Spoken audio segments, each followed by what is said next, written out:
I am deeply honored to be here today, offering my testimony at this historic meeting about the reckoning of a crime against humanity that is foundational to the development of democracy and material well-being in this country.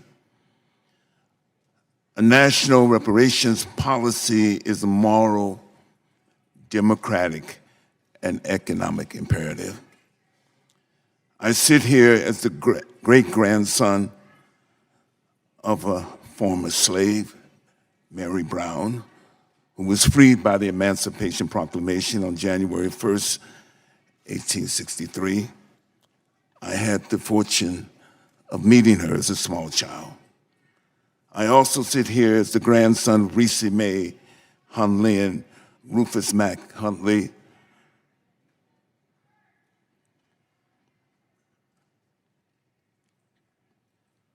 My maternal grandparents, who were both born before Plessy versus Ferguson, the Supreme Court decision in 1896.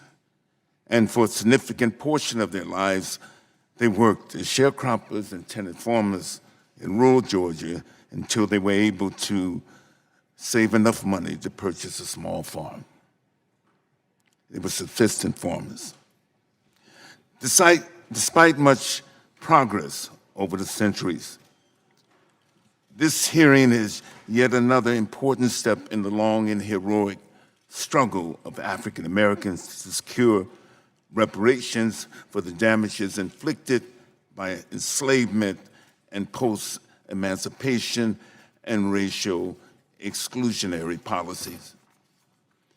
Many of the organizations who are present today at this hearing are amongst the historical contributors to the present national discourse, congressional deliberations, and Democratic Party presidential campaign policy discussions about reparations. We are also indebted to the work of Congressman John Conyers for shepherding this legislation. The adoption of H.R. 40 can be a signature legislative achievement, especially within the context of the United Nations International Decade of People of African Descent.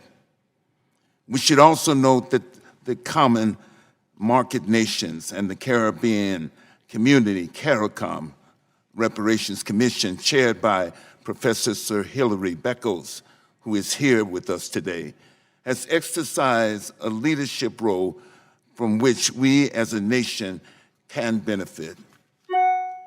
Our sustained, direct, effective policy actions in full collaboration with African Americans and progressive citizens, allies, is the ultimate proof of the sincerity of our national commitment to repair the damages of the legally and often religiously sanctioned inhumanity of slavery, segregation, and current structural racism that limit full democratic participation and material advancement of African Americans and of our country's progress as a beacon of justice and equality.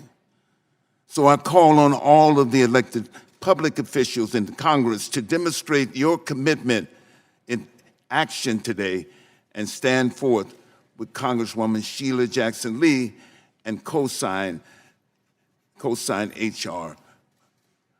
40. In closing, with the insightful and still, I close, with the insightful and still relevant words of Dr. Martin Luther King Jr. in 1968. And I quote, "Why is the issue of equality still so far from solution in America? A nation which professes itself to be democratic, inventive, hospitable to new ideas, rich, productive, and ultimately powerful. Justice for Black people will not flow into society merely from court decisions, nor from fountains of political oratory, nor will a few token changes quell all the tempestuous yearnings of millions of disadvantaged Black people. White America must recognize that justice for Black people cannot be achieved without radical changes in the structure of our society. The comfortable, the entrenched, the privileged cannot continue to tremble at the prospect of change in the status quo. Thank you.